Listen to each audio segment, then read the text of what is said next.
1984 October 31 ఉదయం సుమారుగా 9 గంటల సమయం. ప్రధానమంత్రి ఇందిరాగాంధీ తన అధికార నివాసం సఫ్దర్గంజ్ మార్గం నుంచి నేరుగా అడుగులు వేసుకుంటూ బయటకొచ్చారు. అదే ప్రాంగణంలో ఉన్న మరో బంగ్లా అక్బర్ మార్గం వైపు ఆమె నడుచుకుంటూ వెళ్తున్నారు.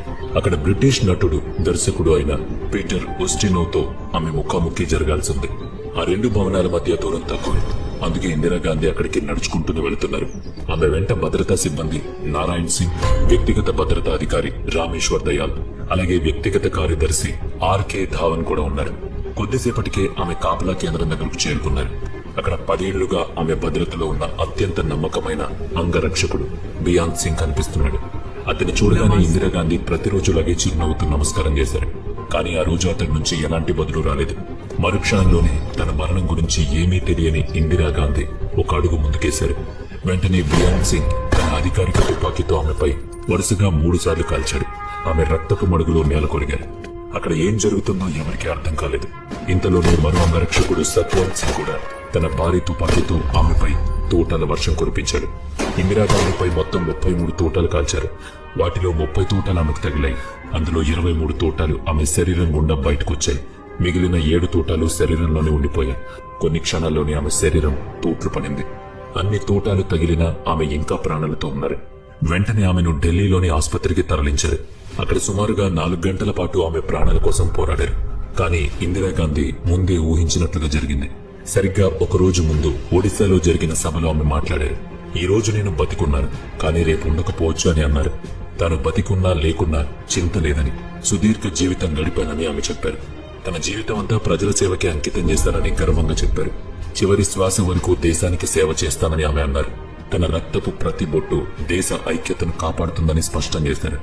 ఇందిరాగాంధీ చెప్పిన ప్రతి మాట నిజమైంది. ఒడిశాలో ఆమె చేసిన ఆ ప్రసంగమే చివరిదైంది. దేశంలోని అత్యుత్తమ వైద్యులు కూడా ఆమెను కాపాడుకోలేకపోయారు. ఆమె మరణ వార్తతో యావత్తు భారతదేశం ఒక్కసారిగా ఉలిక్కిపడింది.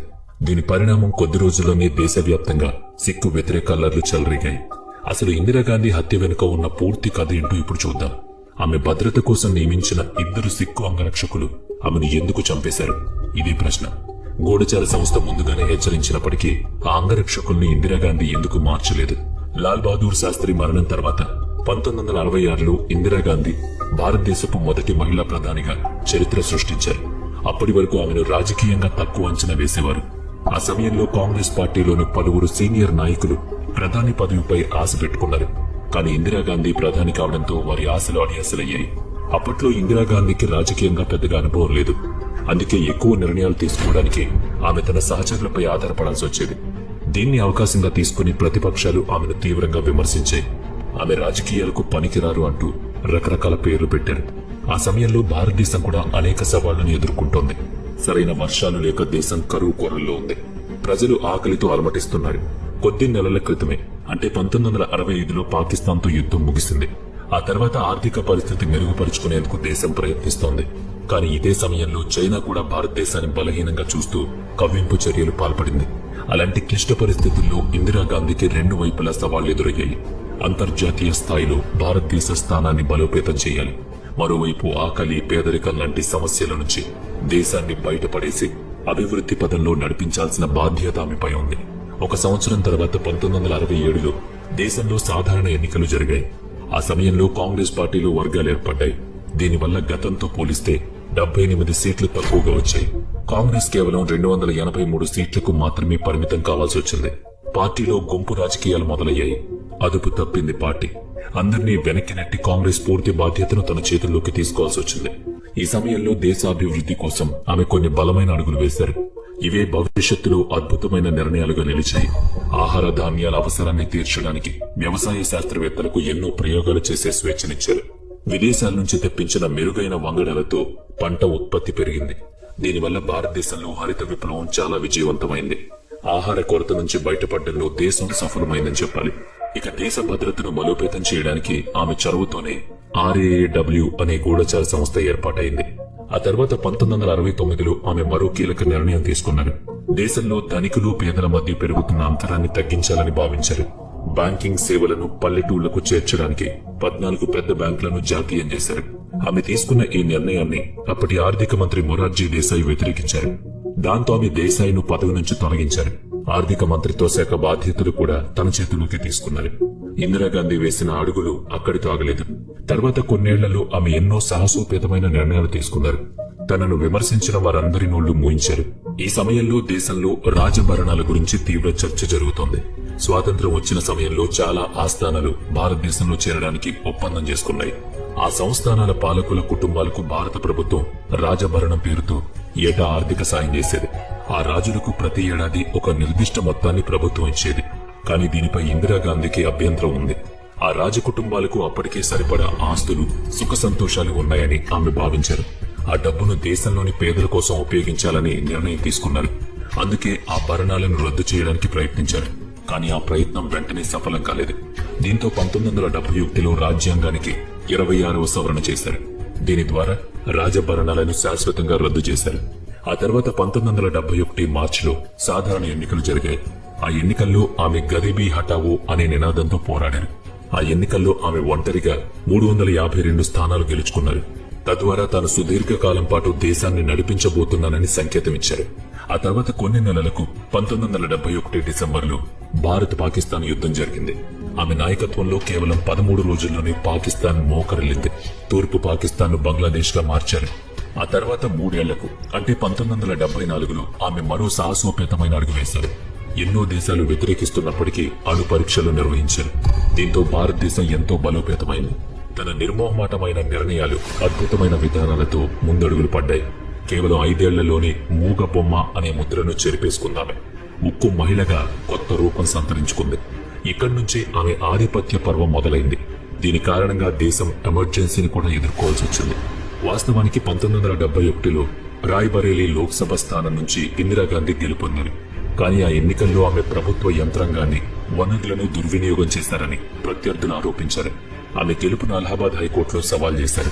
ఆ ఆరోపణలని అలహాబాద్ హైకోర్టు నిజమేనని నమ్మింది. ఆమె ఎంపీ పదవి చెల్లదని తీర్పునిచ్చింది. అంతేకాకుండా రాబోయే 6 ఏళ్ల పాటు ఆమె ఎన్నికల్లో పోటీ చేయకుండా నిషేధం విధించారు. ఈ తీర్పును ఇందిరాగాంధీ సుప్రీంకోర్టులో సవాల్ చేశారు. అయితే హైకోర్టు తీర్పుపై సుప్రీంకోర్టు పూర్తిగా స్టే విధించలేదు. కానీ ఆమె ప్రధానమంత్రిగా కొనసాగేందుకు అనుమతినిచ్చింది. అదే సమయంలో సుప్రీంకోర్టు మరో కీలక నిర్ణయం కూడా చెప్పింది. తుది తీర్పు వచ్చే వరకు ఎంపీ హోదాలో ఇందిరాగాంధీ ఎలాంటి ఓటింగ్ లో పాల్గొనకూడదని స్పష్టం చేసింది. సుప్రీంకోర్టు ఇచ్చిన ఈ తీర్పును ప్రతిపక్షాలు తీవ్రంగా వ్యతిరేకించాయి. 1975 జూన్ 25న ఢిల్లీలోని రామ్లీలా మైదానంలో జయప్రకాష్ నారాయణ్ ఒక సభ నిర్వహించారు. ఇందిరాగాంధీ ప్రజాస్వామ్యాన్ని ఖూనీ చేస్తున్నారని ఆరోపించారు. ఆ తర్వాత ఇందిరాగాంధీకి వ్యతిరేకంగా దేశవ్యాప్తంగా ఆగ్రహం కట్టలు తెంచుకుంది. విద్యార్థుల నుంచి ప్రతిపక్షాల వరకు అందరూ ఏకమయ్యారు. దీనికి తోడు ఆ సమయంలో దేశంలో రైల్వే సమ్మెలు జరిగాయి. ద్రవ్యోల్బణం పెరిగిపోయింది. ఆర్థిక వ్యవస్థ కుదేలైంది. అలాగే ప్రభుత్వ కుంభకోణాలు కూడా ఇందిరాగాంధీ మెడకు చుట్టుకున్నాయి. తాను అధికారాన్ని కోల్పోతానేమో అని ఇందిరాగాంధీకి భయం పట్టుకుంది. దీంతో అంతర్గత అల్లర్ల పేరుతో ఆమె నియంతృత్వ ధోరణి ఎంచుకున్నారు. 1975 జూన్ 25 అర్ధరాత్రి దేశంలో ఎమర్జెన్సీ విధించారు. ఒక్క దెబ్బతో ప్రజల నుంచి వారి హక్కులని లాగేసుకున్నారు. దేశంలో ప్రజాస్వామ్యాన్ని పక్కన పెట్టి వ్యతిరేకించే స్వరాలన్నిటినీ అణచివేయడం ప్రారంభించారు. భారతదేశంలో ఈ భయంకరమైన పరిస్థితి సుమారుగా 2 ఏళ్ల పాటు కొనసాగింది. దీని తర్వాత 1977లో ఎన్నికలొచ్చాయి. ఆ ఎన్నికల్లో దేశ ప్రజలు ఇందిరాగాంధీని తిరస్కరించారు. కాంగ్రెస్ పార్టీ తీవ్ర పరాజయాన్ని చూసింది. ఈ సమయంలో పంజాబ్ లో కూడా కాంగ్రెస్ కు ఘోర ఓటమి. అక్కడ ప్రకాష్ సింగ్ బాదల్ నాయకత్వంలో శిరోమణి అకాలీదళ్ విజయం సాధించింది. ఓటమి, తీవ్ర వ్యతిరేకత ఎదురైనప్పటికీ ఆమె దృఢంగా నిలబడ్డారు. తన ఓటమికి గల కారణాలు విశ్లేషించడం మొదలుపెట్టారు. పంజాబ్ లో కోల్పోయిన అధికారాన్ని తిరిగి దక్కించుకోవాలని కాంగ్రెస్ ప్రణాళిక వేసింది. అక్కడ స్థానిక మత బోధకుడు జర్నైల్ సింగ్ భింద్రన్వాలే మద్దతు తీసుకుంది. భింద్రన్వాలే 3 ఏళ్ల పాటు కష్టపడి పనిచేశారు. ప్రజల్లోకి వెళ్లి పంజాబ్ లో కాంగ్రెస్ గెలుపు బాటలు వేశారు. దీని తర్వాత ఇందిరాగాంధీ నాయకత్వంలో కాంగ్రెస్ మళ్లీ పుంజుకుంది. 1980లో జరిగిన లోక్సభ ఎన్నికలతో పాటు పంజాబ్ అసెంబ్లీ ఎన్నికల్లో విజయం సాధించింది. తమ ఓటమితో శిరోమణి అకాలీదళ్ తీవ్ర నిరాశకు గురైంది. పంజాబ్ సంస్కృతి, భాష, ప్రత్యేక హక్కుల గురించి తమ పాత డిమాండ్లను మళ్లీ తెరపైకి తెచ్చింది. పంజాబ్ కు మరింత స్వయం ప్రతిపత్తి కావాలని కేంద్ర ప్రభుత్వాన్ని డిమాండ్ చేయడం మొదలుపెట్టింది. అకాలీదళ్ చేసిన ఈ డిమాండ్ కాంగ్రెస్ పావు అయిన జర్నైల్ సింగ్ భింద్రన్వాలే కూడా నచ్చింది. పంజాబ్ రాజకీయాల్లో తనను తాను స్థిరపరచుకోవడానికి ఇదొక అవకాశం అనుకున్నారు. అందుకే తన మద్దతుదారులతో కలిసి ప్రభుత్వానికి వ్యతిరేకంగా గళం విప్పారు. అకాలీదళ్ డిమాండ్లను అతను కూడా తీవ్రంగా వినిపించడం మొదలుపెట్టాడు. అకాలీదళ్ ఒక పరిధిలో ఉండి తమ డిమాండ్లను అడిగేది. కానీ భింద్రన్ వాలే పద్ధతి చాలా కఠినంగా ఉండేది. నెమ్మదిగా ఈ సమస్య మరింత తీవ్ర రూపం దాల్చింది. కొన్నేళ్ల వ్యవధిలోనే పంజాబ్ లో ఉగ్రవాదం పతాక స్థాయికి చేరింది. సిక్కుల అత్యంత పవిత్ర స్థలమైన స్వర్ణ దేవాలయంలోకి తీవ్రవాదులు చొరబడ్డారు. నెమ్మదిగా అక్కడ ఆయుధాలు సేకరించి అక్కడి నుంచే తమ కార్యకలాపాలు సాగించారు. దీనివల్ల పంజాబ్ లో హింస పెరిగింది. పంజాబ్ లో పరిస్థితులను ఇందిరాగాంధీ వీలైనంత త్వరగా శాంతింపజేయాలి అనుకున్నారు. స్వర్ణ దేవాలయాన్ని తీవ్రవాదుల నుంచి విడిపించాలని ఆమె నిర్ణయం. ఆమె ఆదేశాల మేరకు 1984 జూన్లో సైన్యం ఆపరేషన్ బ్లూ స్టార్ ను ప్రారంభించింది. భారత సైన్యం స్వర్ణ దేవాలయం లోపలికి ప్రవేశించి చర్యలు చేపట్టింది. కొద్ది రోజుల్లోనే ఆ దేవాలయాన్ని తీవ్రవాదుల నుంచి విడిపించారు. ఆ ఆపరేషన్ లో తీవ్రవాదులతో పాటు వందలాది మంది ప్రాణాలు కోల్పోయారు. అదే సమయంలో స్వర్ణ దేవాలయంలోని అకాల్ తఖ్త్ అనే భాగం తీవ్రంగా దెబ్బతింది. తీవ్రవాదులను అక్కడి నుంచి పారద్రోలడానికి ఈ ఆపరేషన్ జరిగింది. కానీ స్వర్ణ దేవాలయంలో సైన్యం చేసిన ఈ చర్య సిక్కుల్ని బాధించింది. సిక్కు సంఘాలు ఇందిరాగాంధీపై ద్వేషాన్ని పెంచుకున్నాయి. తమ మత విశ్వాసాలు, సంస్కృతిపై జరిగిన దాడిగా అభివర్ణించుకున్నారు. ఈ ఘటన రాబోయే రోజుల్లో ఎన్నో పెద్ద ప్రమాదాలకు, అల్లర్లకు పునాది వేస్తుందని బహుశా అప్పుడు ఎవరూ ఊహించలేదు. సిక్కుల ఆగ్రహం గురించి ఇందిరాగాంధీకి కూడా తెలుసు. అందుకే వారి కోపాన్ని తగ్గించడానికి ఆమె ఎన్నో ప్రయత్నాలు చేశారు. సిక్కు వర్గానికి చెందిన పెద్ద నాయకులతో మాట్లాడారు. ఆపరేషన్ గురించి తన వాదనను వాళ్ళకి వివరించారు. ఈ చర్య కేవలం ఉగ్రవాదానికి వ్యతిరేకంగా మాత్రమే జరిగిందని బహిరంగ సభలో కూడా చెప్పారు. సిక్కుల పట్ల తన సానుభూతిని వ్యక్తం చేశారు. సిక్కు మతాన్ని తాను గౌరవంతో చూస్తానన్నారు. అయినప్పటికీ ఆమె సిక్కుల నమ్మకాన్ని గెలుచుకోలేకపోయారు. ఈ సమయంలో సిక్కు తీవ్రవాద సంస్థల నుంచి ఆమెకు ఎన్నోసార్లు బెదిరింపులొచ్చాయి. ఈ ప్రమాదాన్ని దృష్టిలో ఉంచుకుని గూఢచర సంస్థ ఆమెను హెచ్చరించారు.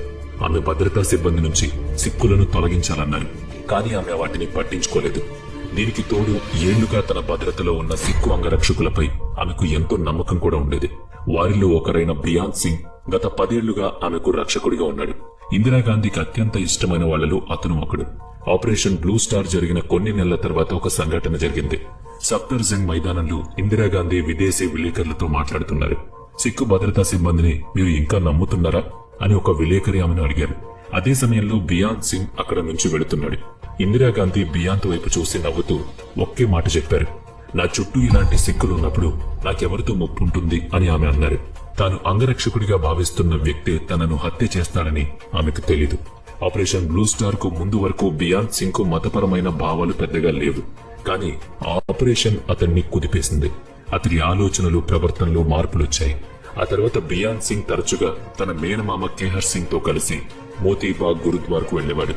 ఒకరోజు గురుద్వార్లో అతను వైరాగ్య కథను వింటున్నాడు. ఆ కథలో లీనమైపోయి భావోద్వేగంతో అకస్మాత్తుగా ఏడవడం మొదలుపెట్టాడు. అప్పుడు అతని మామ కేహర్ సింగ్ ఏడవద్దు, ప్రతీకారం తీర్చుకో అని చెప్పాడు. కేహర్ సింగ్ ఉద్దేశం ఇందిరాగాంధీపై పగ తీర్చుకోవడం గురించి. ఇక్కడి నుంచే మొత్తం కథ పూర్తిగా మారిపోయింది. ఆపరేషన్ బ్లూ స్టార్ కు ప్రతీకారం తీర్చుకోవడానికి బియాన్ సింగ్ ఒక నిర్ణయానికి వచ్చాడు. ఇందిరాగాంధీని చంపాలనే ఆలోచన అతని మదిలో నాటుకున్నప్పుడే. ప్రారంభంలో అతను ఈ విషయాన్ని కేవలం కేహర్ సింగ్ కు మాత్రమే చెప్పాడు. కానీ కొన్ని రోజుల తర్వాత తన స్నేహితుడు సబ్ ఇన్స్పెక్టర్ అమర్జీత్ సింగ్ కు ఈ ప్రణాళిక గురించి వివరించాడు. అతను కూడా ప్రధానమంత్రి నివాసంలోని విధులు నిర్వర్తించేవాడు. ఆగస్టు 15 కంటే ముందే ఇందిరాగాంధీని హత్య చేయాలని అనుకుంటున్నట్లు బియాన్ సింగ్ చెప్పాడు. ఈ ప్రణాళికలో అమర్జీత్ ను కూడా కలుపుకోవాలని అనుకున్నాడు. కానీ అమర్జీత్ అతడి మాటలకు అంగీకరించలేదు. అమర్జీత్ ఒప్పుకోకపోవడంతో బియాంత్ ఎలాంటి ఖచ్చితమైన ప్రణాళికకు సిద్ధం చేయలేకపోయాడు. ఈ విషయాన్ని తన మామ కేఆర్ సింగ్ కు అతను వివరించాడు. ఎట్టి పరిస్థితుల్లోనూ వెనక్కి తగ్గకుండా ఈ పని పూర్తి చేసే నమ్మకమైన స్నేహితుడిని వెతకాలని మామ సూచన. కొన్ని రోజుల తర్వాత బియాంత్ సింగ్ అన్వేషణ బల్బీర్ సింగ్ దగ్గర ముగిసింది. అతను కూడా ఇందిరాగాంధీ భద్రతా సిబ్బందిలో ఒకడు. ఆపరేషన్ బ్లూ స్టార్ తర్వాత ఇద్దరు ఇందిరాగాంధీపై ప్రతీకారం తీర్చుకోవాలి అనుకున్నారు. అందుకే వారిద్దరి మధ్య త్వరగానే స్నేహం కుదిరింది. ఇద్దరు కలిసి త్వరగా ఏదో ఒకటి చేయాలనుకున్నారు. కానీ సెప్టెంబర్ మొదటి వారం వరకు ఎలాంటి స్పష్టమైన ప్రణాళిక లేదు. అదే సమయంలో ఒక రోజు జరిగిన సంఘటన వారి ఇద్దరి ఆలోచనను మరింత దృఢం చేసింది. ఆ రోజు బల్బీర్ సింగ్ ప్రధానమంత్రి నివాసంలో విధుల్లో ఉన్నాడు. మధ్యాహ్నం సమయంలో ఒక గద్ద ఎగురుకుంటూ వచ్చి అక్కడ చెట్టుపై వాలింది. దాన్ని చూడగానే బల్బీర్ సింగ్ కళ్లలో ఒక రకమైన మెరుపు. వెంటనే అతను ఆనందంతో బియాన్ సింగ్ ను పిలిచి ఆ గద్దను చూపించాడు. సిక్కుల 10వ గురువు గురు గోవింద్ సింగ్ జీకి గద్దకు ప్రత్యేకమైన అనుబంధం ఉంది. అందుకే సిక్కు సంఘం ప్రజలు గద్దను చాలా పవిత్రంగా భావిస్తారు. ఆ గద్ద తమ కోసం ఏదో సందేశం తీసుకొచ్చిందని అనుకున్నారు. గురువు ఆదేశాలు పాటిస్తూ వెంటనే ఆపరేషన్ బ్లూ స్టార్ కు ప్రతీకారం తీర్చుకోవాలని నిర్ణయించుకున్నారు. వెంటనే అక్కడి ప్రార్థనలు చేసి ఒక ఖచ్చితమైన ప్రణాళికలు సిద్ధం చేసే పనిలో పడ్డారు. అక్టోబర్ 2వ వారం నాటికి బియాన్ సింగ్ ఇందిరాగాంధీ హత్యకు అన్ని ఏర్పాట్లు చేశారు. అక్టోబర్ 14న కుర్తా పైజామా ధరించి కేఆర్ సింగ్ ఇంటికి వెళ్లారు. అక్కడి నుంచి ఇద్దరూ కలిసి మోతీబాగ్, ఆపై ఆర్కేపురం సెక్టార్ 6లోని గురుద్వార్కు చేరుకున్నారు. అక్కడ బియాంత్ పవిత్ర అమృతాన్ని స్వీకరించాడు. చిన్నతనంలోనే సిక్కు మత నియమాలను సరిగ్గా పాటించినందుకు ప్రాయశ్చిత్తంగా గురుద్వార్ను శుభ్రం చేశారు. 3 రోజుల తర్వాత అతను తన భార్య బీమల్ కౌర్ ను సీన్గంజ్ సాహీబ్ గురుద్వార్కు తీసుకువెళ్లాడు. అక్కడ ఆమెతో కూడా అమృతాన్ని స్వీకరింపజేశాడు. గతంలో చేసిన తప్పులకు తన కుటుంబం అంతా క్షమాపణలు కోరింది. ఆ తర్వాత అక్టోబర్ 17న విధుల్లో ఉన్నప్పుడు బియాంత్ ఒక కొత్త ప్రయత్నం చేశాడు. ఇందిరాగాంధీ భద్రతలో ఉన్న సత్వంత్ సింగ్ ను రెచ్చగొట్టడం ప్రారంభించాడు. సత్వంత్ కొన్ని నెలల క్రితమే అక్కడ విధుల్లో చేరాడు. ఒకరోజు బియాంత్ స్నానాల గదిలో తన తలపాగాను సరిచేసుకుంటున్నాడు. అప్పుడే అక్కడికి సత్వంత్ వచ్చాడు. అతన్ని చూసి బియాంత్ పంజాబ్ లో జరుగుతున్న పరిస్థితుల గురించి మాట్లాడాడు. ఆ పరిణామాలతో సిక్కులు చాలా కోపంగా ఉన్నారని చెప్పాడు. వీటన్నిటికీ ఇందిరాగాంధీనే కారణమన్నాడు. దీనికి ప్రతిఫలంగా ఆమె ప్రాణాలు అర్పించక తప్పదన్నాడు. బియాంత్ మాటలతో సత్వంత్ సింగ్ పూర్తిగా ఏకీభవించాడు. అతడిలో కూడా అదే స్థాయి కోపాన్ని బియాంత్ గమనించాడు. దాడి చేయడానికి సత్వంత్ మాత్రమే సరైన వ్యక్తి అని బియాంత్ మనసులో నిర్ణయించుకున్నాడు. అదే రోజు ఈ ప్రణాళికలో చేరేలా ఒప్పించాడు. ఆ తర్వాత అతన్ని కేఆర్ సింగ్ కు పరిచయం చేశాడు. 3 రోజుల తర్వాత అంటే అక్టోబర్ 20న బియాంత్ తన కుటుంబం కేఆర్ సింగ్ తో కలిసి అమృత్సర్ కు చేరుకున్నారు. మరుసటి రోజు వాళ్లంతా అకాల్ తఖ్త్ ను దర్శించుకున్నారు. అక్కడికి సత్వంత్ కూడా రావాల్సింది, కానీ అతడు రాలేదు. చివరి నిమిషంలో సత్వంత్ కూడా మోసం చేస్తాడేమో అని బియాంత్ అనుమానించాడు. కొన్ని రోజుల తర్వాత ఢిల్లీకి తిరిగి రాగానే సత్వంత్ పై తీవ్ర ఆగ్రహం వ్యక్తం చేశాడు. నువ్వు నన్ను మోసం చేస్తే నేను కాల్చి చంపుతా అని గట్టిగా హెచ్చరించాడు. బియాంత్ పై ఇప్పుడు ఆ పని పూర్తి చేయాలనే ఆవేశం బలంగా నాటుకుపోయింది. ఇందిరాగాంధీని హత్య చేయడానికి అతడు అక్టోబర్ 31వ తేదీని ఎంచుకున్నాడు. దాడికి ఒక్కరోజు ముందు అంటే అక్టోబర్ 30న ఇందిరాగాంధీ ఎన్నికల ప్రచారంలో ఉన్నారు. ఆ రోజు ఆమె ఒడిశాలో ఎన్నికల ప్రసంగం చేశారు. ఆ సమయంలో ఆమె అకస్మాత్తుగా ఒక విషయం చెప్పారు. నేను ఈ రోజు బతుకున్నా లేకున్నా నా జీవితం సుదీర్ఘంగా సాగింది అని అన్నారు. నా జీవితమంతా ప్రజల కోసమే అంకితం చేస్తానన్నారు. నా ప్రాణాలు పోయినా ఒక మాట ఖచ్చితంగా చెప్పగలను అని అన్నారు. నా శరీరంలోని ప్రతి రక్తపు బొట్టు భారతదేశాన్ని సజీవంగా ఉంచుతుందని స్పష్టం చేశారు. ఆ చివరి గడియలు దగ్గర పడ్డాయని ఆమెకు ముందే అర్థమైనట్లు అనిపించింది. అక్టోబర్ 30న ఇందిరాగాంధీ తన అధికారిక నివాసంలో లేరు. అందుకే సత్వంత్ అలాగే బియాంత్ చాలా తెలివిగా